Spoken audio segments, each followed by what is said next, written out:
Hello and welcome to this week's edition of Wealth After Work, the show dedicated to helping you successfully to and through your retirement. I'm your host, Kristen Oakley, and joining me in the studio is Josiah Grauso. He is the Vice President and Senior Investment Advisor at ASC Financial Group. We've got a great show for you today. The title of today's show is When Should You File for Your Social Security Benefits? If you've ever asked yourself that question, you're definitely going to want to stick around and hear today's show. Josiah, my friend, it's great to be in the studio with you. How are you today? I'm doing fantastic, Kristen. Love being here. It's great seeing you. Well, it's great to see you as well. I've gotten to have some wonderful conversations with your father, Ralph. Oh, God bless your heart. No, he's a great man. He is. And really, this is a family affair, all of ASC Financial Group. Talk a little bit about your team and, you know, how this all came to be. Yeah, so no, we absolutely are a family affair here. I have been working with my father for the last 18 years, but he had started the business well before it. And I always said I've been involved since I've been like 16 years old because my dad's not the best on computers, and so I helped design his website and do all his documents, so it's been an awesome time together. Well, and no doubt you guys have a very special relationship, and I know you carry over that family feel into everything you do. You love getting to do life with folks, so great to be here with you. And again, this is a very important conversation we're going to be having today about Social Security. The reality is there's a lot of talk out there about maximizing your Social Security benefits. But what does that actually mean, and is that really the right strategy for you? We know this can be really confusing, very complicated, so we're going to dive deeply into this discussion today. But before we do that, I would love for you just to help our viewers understand what are some of the key ages surrounding this Social Security decision that folks need to be aware of? Yeah, Chris, that's a great question. When it comes to Social Security, there's really three primary strategies or ages that most people like to talk about. The first is what's called your early benefit. And that's going to be the earliest you can claim is about age 62. Unless you're a widow or a widower, you can start a little bit earlier. But for just about everybody, it's age 62. And when you start with that part of the Social Security, one of the keys is there is going to be a little bit of a reduction from your benefit from there. So depending on your age, but it can be up to about 25% reduction. One of the things I like to say is that reduction is not a penalty, it's like a haircut. But the key is it's permanent. Once you make that decision, it is locked in. And then with that Social Security, with that early retirement, you're also in an earnings limitation. So you have to be careful from there where there could be some extra penalties. If you're still working and you go ahead and claim. If you're still working, correct. Yeah. The next age we talk about is what's called your full retirement age. With your full retirement age, that's when you have been paying into Social Security and you can get that now back out without any forms of a reduction or any penalties if you are still planning on working. The key for there is that might be a little bit different from each person because it's based on your year of birth that Social Security would be. It started off at 65, then became 66. Then they said 66 in 2 months, 4 months, 6 months. Just depending on your birthday, right? Correct. And then up until now, where a lot of our viewers probably are, is if you were born 1960 or later, that full retirement age is now 67. And then the last thing I talk about is what's called the delayed retirement benefit. And that's where if you waited to turn on your Social Security, the government gives you a benefit. They give you an 8% increase each year up until 70. Now, you don't want to go much longer than 70 because they don't really grow anymore. There's no point for that. The amount of the check doesn't go up past age 70, right? But that's one area that I do tell that I feel personally, and I don't think there's a whole lot that the government does, right? But that is a good place because I don't know where you can go to get an 8% return on your investment from there. Per year. And in fact, it's not even per year. It's 2/3 of 1% per month. So even if you waited a couple of months, you're going to get a little bit of a larger benefit from there. Right. So that's a guaranteed potentially 24% increase for a lot of folks, right? If they wait till age 70. Yeah, that 24 to 32%. I mean, one of the keys is, though, Kristen, is this is a very personal decision. It is different from everybody. Just because of I'm going to be working past 67, should I be claiming, or I've got some other investments to be pulling out, when should I be taking that? This is going to be different from everybody, but here's the key. The Social Security Administration, they're what's called order takers. They're not going to help plan or advise you. In fact, they're not allowed to. So you need to make sure you understand and you know what the kind of right time you want to start that Social Security, which can be a little bit hard to figure out between different people. Oh, for sure. So you know a little bit about my background, but I used to travel nationwide as a financial education instructor and present on the subject of Social Security. And there's actually over 567 different mathematical combinations, calculations, computations to figure out when the optimal time is for you. That's why this can be so confusing. But what's interesting about this age 70, if folks are looking strictly to maximize their Social Security benefit, then clearly waiting as long as you possibly can till age 70, that's the answer, right? Because that's how much that's the maximum amount you can potentially get. But yet, despite those increases and advantages, this is according to the Congressional Research Service, less than 10% of retirees wait until age 70 to claim their benefits, and 30% of retirees go ahead and claim their benefits as early as age 62. But again, let's stress, what are some of these problems of folks choosing to go ahead and file early? Yeah, so if you file early, that is okay to do, but one of the biggest keys is, why are we doing that? One of the things that gives me a little bit of frustration in this area is that this is probably where people make the most amount of mistakes, is filing early. And one of the major reasons why I see why is because people are afraid that there won't be Social Security for me if I don't start claiming right now, and I want to make sure I have it. That's called a land grab mentality. And we have to be really careful, because here's the thing. Remember, I mentioned that reduction we get, that 25%, that is a permanent reduction that we have. And not only that, we could have some penalties. We have now an earning limitation that we have. That number right now is $22,320. For every $2 over that amount of earned income, we have to give back $1 of our Social Security. And that's a low amount when you think about it for folks who are still working. Yeah. And you think about it, that's a 50% penalty. Let me give you an example of my client that had come into my office not too long ago. She has been a client for a little while, but she wanted me to go with her to one of these pension seminars that her school district was having. She was a teacher from Bethlehem School District, and she asked me if I could go with her to this PSER seminar. And I can tell you, the person who was giving that seminar, he's not a bad guy. Right. I think maybe he was misinformed, but he gave this blanket statement saying, whenever you retire, turn on your pension, start your Social Security, and when you take that money out, you should be earning almost as much as when you were working. Here's the thing. If that client, her name was Janet, if she would have done that, what he didn't know is Janet was planning on going to work with her brother. That means she would have not only had a permanent reduction, she would have lost some of that benefit because she would have been earning over that. So it's really important who we are taking advice from and who we are working for, and we're getting the right amount of decisions, the right amount of information, so we can make that proper decision. Yeah, for sure. It reminds me of, just because you can do something doesn't necessarily mean that you should. And you brought up a really good point. This is the reality. The Social Security Administration is allowed to give you information, but they are not allowed to give you individualized, personalized advice based on your situation. The only way you're going to be able to get that kind of personalized advice is by meeting with someone such as Josiah and the team of ASC Financial Group, who can walk you through this important decision for you. So if someone's watching today and going, yeah, I know that this is confusing, I don't know when the optimal time is for me to turn on my Social Security, what would you say to them? Yeah, here's what I'll tell you, Kristen. It's not just about the math. It's one of the words you mentioned. It's about optimizing, not just maximizing your benefit from there.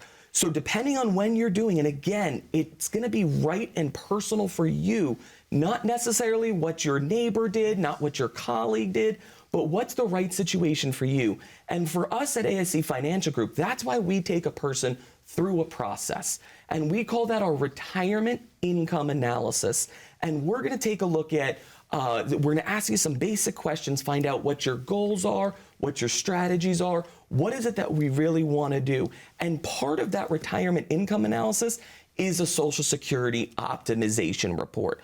So if that's you out there and you're not too sure, I encourage you, give a call at the bottom of the number there, and we would love to sit down with you and be able to discuss some of these really important topics that we have. Josiah, thank you so much. I know we've just scratched the tip of the iceberg in this important conversation. We've got a lot more to get to, but if you would like help navigating this important question for you, the invitation is for you to pick up your phone and call the number you see on the bottom of your screen to claim your very own complimentary written financial plan from Josiah and the team of ASC Financial Group. And as part of that written financial plan, you're going to be able to receive this retirement income analysis and Social Security optimization report. That number to call is 844-918-4867. Or if you'd rather connect online, if you simply pull out your smartphone, you can open up that camera app, just point, click, and scan that QR code that you see there down in the bottom right-hand corner of your screen.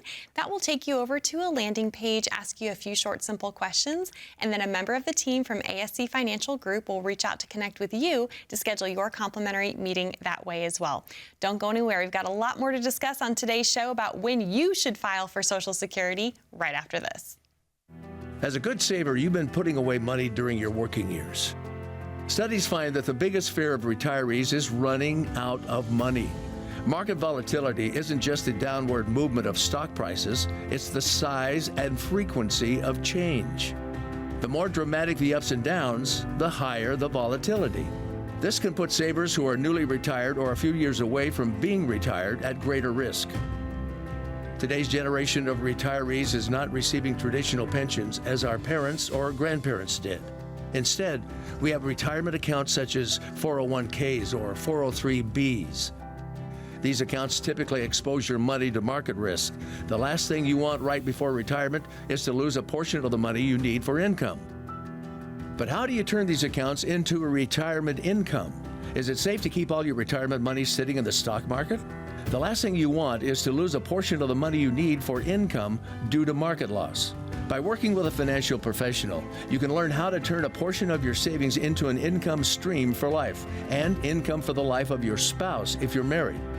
We all have moments in our lives when we wish we had taken action sooner. Don't let procrastination reign on your retirement parade. Act now before it's too late. Please call our office to set up your no-cost, no-obligation retirement income review today.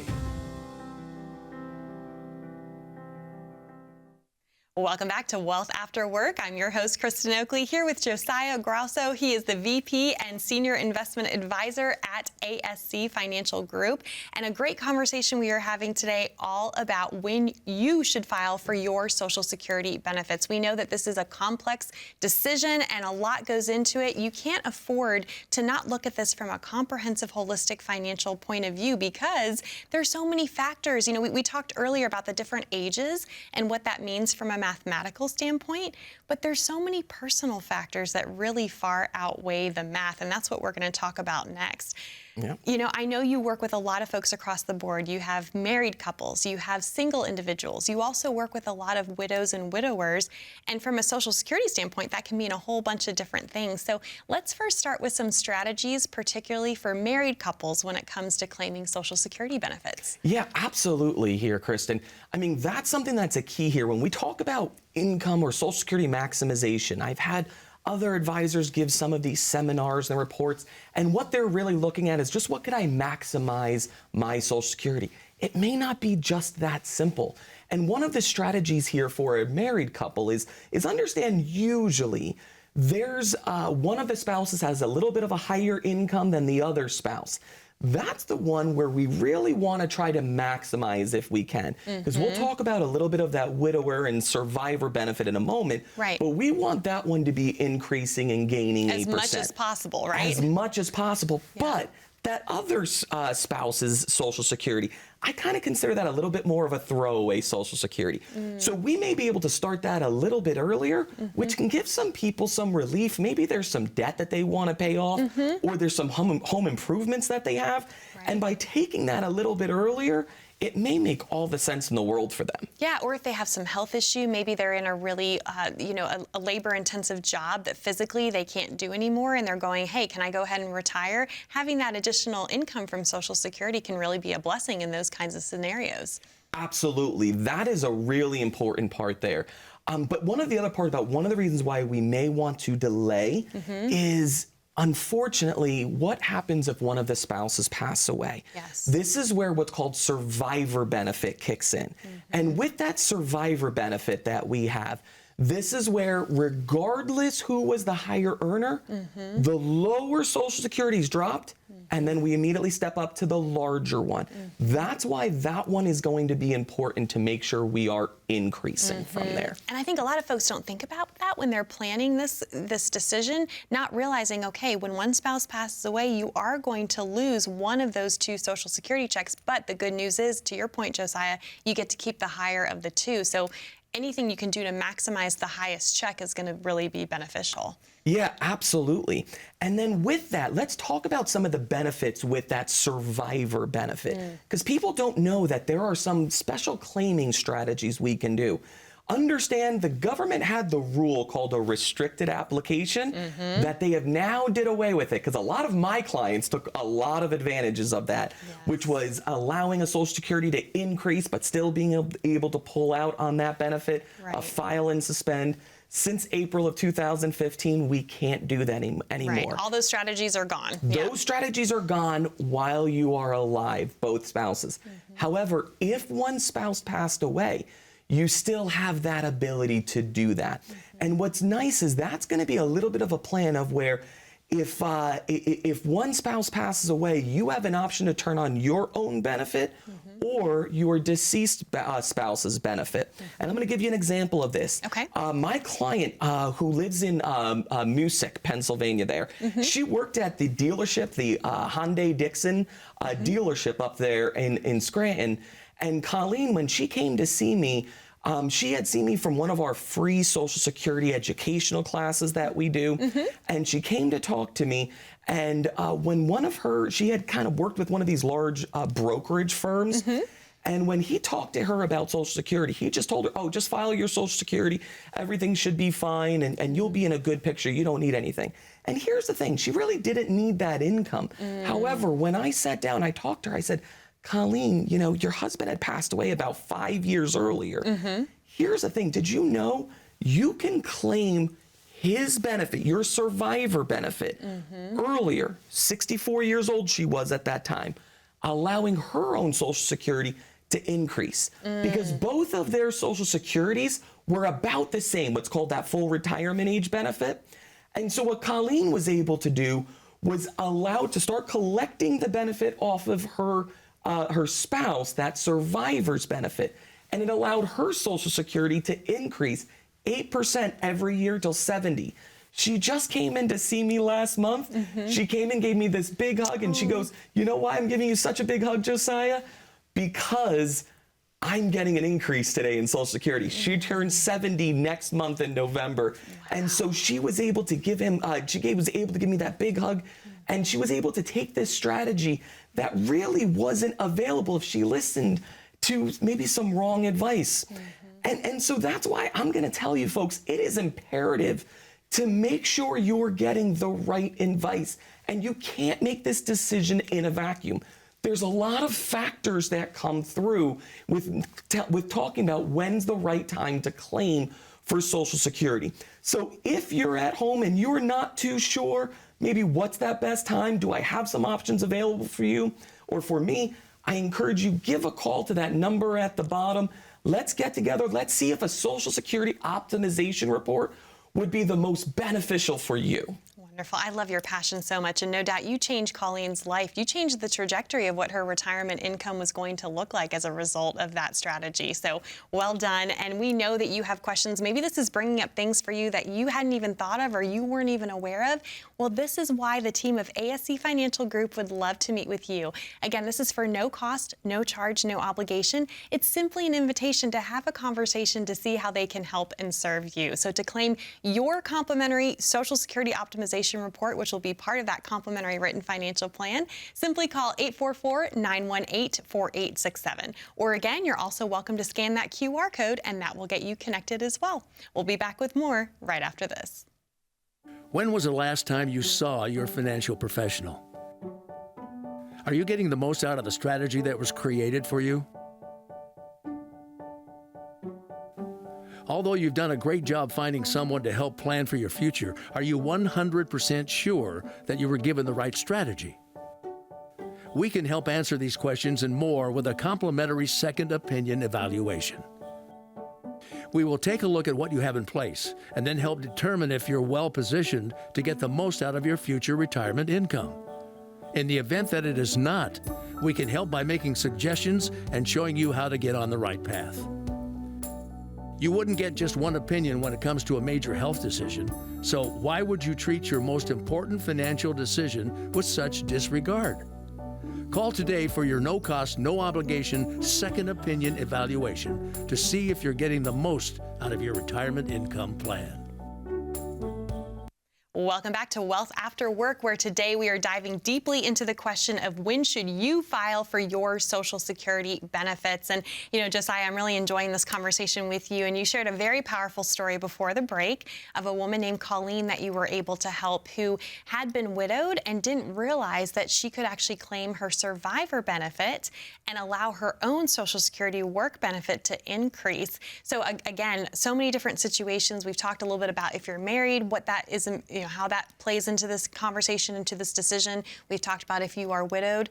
But what about if you are divorced? Talk a little bit about some of the things that folks may not be aware of if that is part of their situation. Yeah, it's a great question, Kristen. So if you're divorced, it's not a whole lot of different except for one key area. You have to make sure you were working or you were married for at least 10 years. That's allowed you to have that divorce benefit. Right. Now, it does make a difference whether your ex-spouse is deceased or if they're still alive. If they're still alive, it works very similar on as regular benefits work. She can claim up to 50% of that ex-spouse's benefit.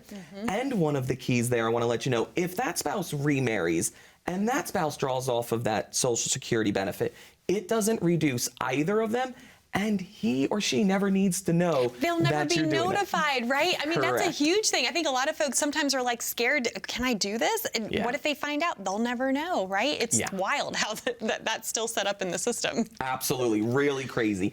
And then if that ex-spouse did pass away, you can actually receive that benefit, his full Social Security benefit. Now, one of the keys there is if you're thinking of remarrying, okay, you have to not get married until after the age of 60, and you can retain that divorced spouse's benefit that you have from there. But if you do remarry, especially if they're still alive, you may wind up losing some of that benefit that you have. Right. So a little piece of love advice here on the show you didn't know you were going to get is that if that's your situation and you're madly in love and you want to get remarried, you might want to wait to have that wedding until after age 60 for Social Security purposes, right? I mean, it's crazy, but that's what the rule states. That's what the rule states from there. Yes. Well, again, so we've covered, married couples, surviving spouses, that survivor benefit, divorce situation. I know you also work with a lot of people who are single and are just going to have that one check to be able to pull off that one work record. So any strategies or anything that you would want to share for that population? Yeah, what I'll say is if you're single, the reason to potentially delay may not be as powerful as if you were married or something around those options.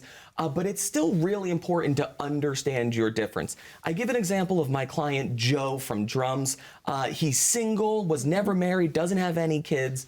Joe was 62 years old and he retired from his job. He wanted to start collecting his Social Security because he's like, you know what? I don't want to take money out of my accounts. I'd rather take it from the government. But as I was going through this retirement income analysis process with him, one of the things I found out that Joe told me was he was an engineer and he may wind up doing some consulting work. And if he started to collect that Social Security, I had to remind Joe, don't forget, there's an earning limitation that you have. Remember that $22,320? Well, Joe was saying that he thought his consulting work would be about $40,000. And what that really means for Joe is that Social Security benefit would have been $27,000. He probably would only receive around $5,000 of that money.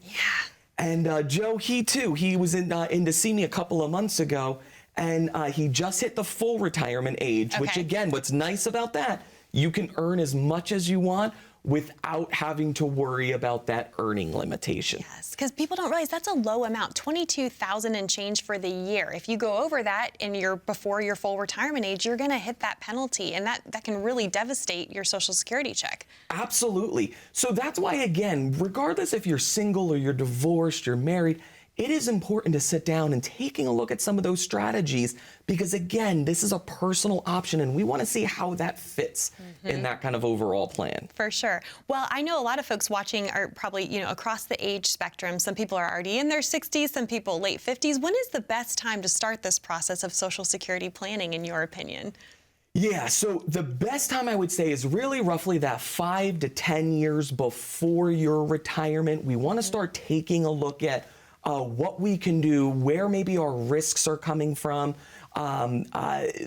if we have any kind of taxation issues, some market risks problems that we've got. But specifically for Social Security, how does it tie in? One of the keys with Social Security, too, is when we start collecting our Social Security benefit, that's based on our highest 35 years of work history. If we had a couple of zeros in there, that's going to pull that number down. That's why we really may want to make sure we work a couple of years longer to make sure we can receive the most amount of benefit that we have from there. Yes, well, clearly so much goes into this conversation, into this decision. I know there's just way more than we have time to get into in today's show, but anything else that you want to highlight for our viewers as we think about this question of when someone should file for Social Security?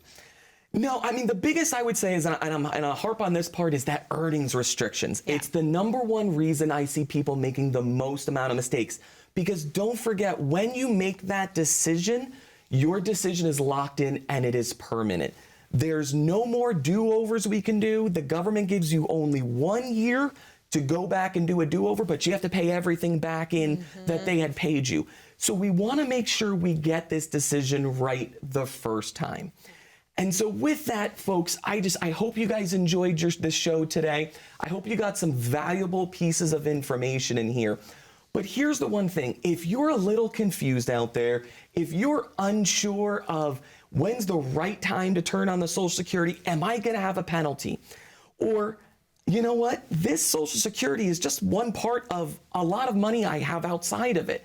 If we're looking at other types of investment plannings and how maybe Social Security ties into that overall income plan that we have, I'm going to encourage you to pick up the phone, give us a call here at the number you see below. Let us get together and we can kind of discuss on some of the important things that we can see to maybe protect some of our money, how we can make sure we have a stream that's built of income that we can last throughout your life.